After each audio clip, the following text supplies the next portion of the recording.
आज बच्चों जिस विचारक के विषय में इस वीडियो में जानकारी देना चाहता हूँ उसका नाम है कार्ल मार्क्स। और आपसे गुजारिश है कि इस वीडियो के माध्यम से कार्ल मार्क्स को अच्छी तरह से समझने का प्रयास करें। ठीक है, ओके। मार्क्स समाजवादी विचारधारा के प्रतिपादन या सामाजिक और आर्थिक व्यवस्था में परिवर्तन की बात कहने वाला प्रथम विचारक नहीं था, और मार्क्स से पूर्व अनेक ब्रिटिश व फ्रेंच विचारक हुए जिनके द्वारा समाजवादी विचार व्यक्त किए गए थे। इनमें मुख्य थे फ्रांस में नायल वावेव था, सेंट साइमन था, चार्ल्स फॉरियर थे और लुई ब्लांक थे, तथा इंग्लैंड में जॉन द डिसमेंडी, डॉक्टर हॉल, विलियम थॉमसन और रॉबर्ट ओवन जैसे विचारक थे। ये विचारक पूंजीवादी व्यवस्था में विद्यमान धन की विषमता, स्वतंत्र प्रतियोगिता और आर्थिक क्षेत्र में राज्य की हस्तक्षेप नीति के कटु आलोचक। ये विचारक आर्थिक विषमता के स्थान पर समाज में धन के न्यायोचित वितरण पर बल देते, किंतु उन्होंने ये नहीं बताया था कि ये विषमता किन कारणों से उत्पन्न होती है और उसका उत्पादन की विधियों के साथ क्या संबंध है। उन्होंने समाज की प्रगति और विकास के नियमों को समझने का प्रयत्न नहीं किया था। इन लेखकों द्वारा न तो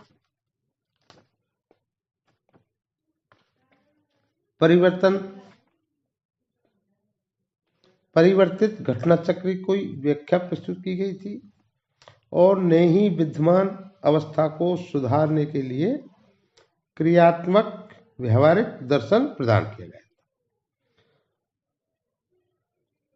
वेपर ने इसके संबंध में ठीक ही लिखा है, जो उन्होंने सुंदर गुलाब के फूलों की कल्पना तो की, उन्होंने समाजवादी जो अब तक हुए मैंने बताए हमको, परंतु गुलाब के पौधों के लिए कोई धरती तैयार नहीं की। इसलिए मार्क्स से पूर्व के जो भी समाजवादी थे उनको स्वप्नलोकीय समाजवादी कहा जाता है। मार्क्स लिखता है कि अभी तक सभी दार्शनिक जगत का विश्लेषण करने में लगे रहे, परंतु दार्शनिकों का मुख्य कार्य जगत का विश्लेषण करना नहीं, वरन उसे क्या है, बदलना है। अतः मार्क्स द्वारा प्रतिपादित समाजवाद एक काल्पनिक विचारधारा मात्र नहीं होकर विधिवत रूप से प्रतिपादित एक व्यवहारिक दर्शन है। इसी दृष्टि से मार्क्स को वैज्ञानिक समाजवादी कहा जाता है। ओके, मार्क्स का समाजवाद इतिहास के गूढ़ अध्ययनों पर आधारित है। मार्क्स उन इतिहासकारों से बिल्कुल सहमत नहीं है जिन्होंने इतिहास को कुछ महान व्यक्तियों के कार्यों का परिणाम मात्र समझा है।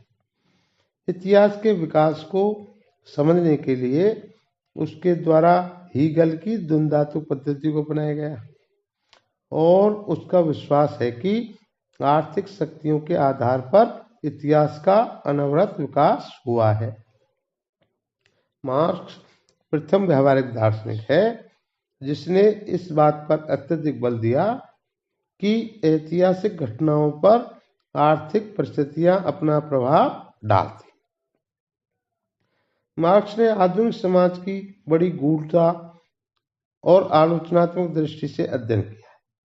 उसने पूंजीवाद के दोषों का वर्णन करने के साथ साथ पूंजीवाद का अंत कर वर्ग विहीन समाज की स्थापना करने के लिए एक विधिवत प्रक्रिया का निरूपण भी किया है। इस प्रकार समाजवाद को उसकी भावुक तथा काल्पनिक पृष्ठभूमि से निकालकर उसे वैज्ञानिक रूप प्रदान किया है। केवल इतना ही नहीं, वरन समाजवादी व्यवस्था की स्थापना के उद्देश्य से उनके द्वारा विश्व के मजदूरों एक हो जाओ, इन शब्दों में श्रमिक वर्ग का क्रांति के लिए आह्वान किया गया उसके द्वारा श्रमिक वर्ग को संगठित करने का भी प्रयत्न किया गया और इस दृष्टि से 1864 में प्रथम अंतर्राष्ट्रीय की स्थापना का महत्वपूर्ण कदम था। इस प्रकार मार्क्स ने विद्वान व्यवस्था की व्याख्या करने के अतिरिक्त विश्व की आर्थिक और राजनीतिक स्थिति को परिवर्तित करने का एक व्यावहारिक मार्ग भी बताया। मार्क्स प्रथम उनके विषय में विद्वान कहते हैं कि मार्क्स प्रथम समाजवादी लेखक है जिसके कार्य को वैज्ञानिक कहा जा सकता है।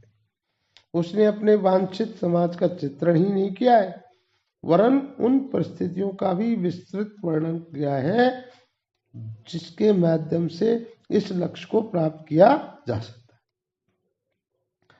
है। तो लेन लैंकास्टर के अनुसार मार्क्सवाद के वैज्ञानिक समाज होने के दो प्रमुख आधार हैं। प्रथम, वह वास्तविकता पर आधारित है न कि कल्पना पर। दूसरा, यह पुरानी व्यवस्था को ही वैज्ञानिक तरीके से नहीं समझता वरन नवीन व्याख्या स्थापित करने के लिए भी वैज्ञानिक दृष्टिकोण अपनाता है। प्रसिद्ध इतिहासकार टेलर का मत है कि मार्क्सवाद में सामाजिक परिवर्तन करने वाली शक्तियों की जो व्याख्या है वह उसे वैज्ञानिकता प्रदान करती है। इसके अलावा इन परिवर्तनों को संभव बनाने वाली शक्तियों की व्याख्या मानव विज्ञान पर आधारित है। कार्ल मार्क्स को वैज्ञानिक समाजवाद तथा साम्यवाद के प्रेरणा का नाम देते हुए लास्की ने लिखा है। किसी भी पहलू से हम उसे देखें, कार्ल मार्क्स का चिंतन सामाजिक दर्शन के इतिहास में स्वयं एक युग है। उसके विषय में एक महत्वपूर्ण बात यह है कि उसने साम्यवाद को अस्त व्यस्त रूप में पाया तथा उसने एक आंदोलन बना दिया। उनके द्वारा साम्यवाद को एक दर्शन तथा गति प्राप्त हुई। तो इस वीडियो के माध्यम से अपन कह सकते हैं कि मार्क्स को वैज्ञानिक समाजवाद ही क्यों कहा जाता है। ठीक है, क्योंकि वो जैसे वेपर का कथन है कि उन्होंने मार्क्स से पहले के समाज विज्ञानियों ने सुंदर गुलाब के फूलों की कल्पना तो की परंतु गुलाब के पौधों के लिए कोई धरती तैयार नहीं, इसलिए उन्हें काल्पनिक समाजवादी कहा जाता है। मार्क्स को वैज्ञानिक समाजवादी क्यों कहा जाता है? क्योंकि उसने एक समाजवादी व्यवस्था का स्वरूप देखा और न केवल देखा वरन वो प्रक्रिया हमें बताई, विश्व को बताई कि उस समाजवाद की तरफ कैसे जाया जा सकता है। Okay, understand. आज की वीडियो में इतना ही। अगली वीडियो में अपन मार्क्स के विचारों पर चर्चा करेंगे। ठीक है, थैंक यू।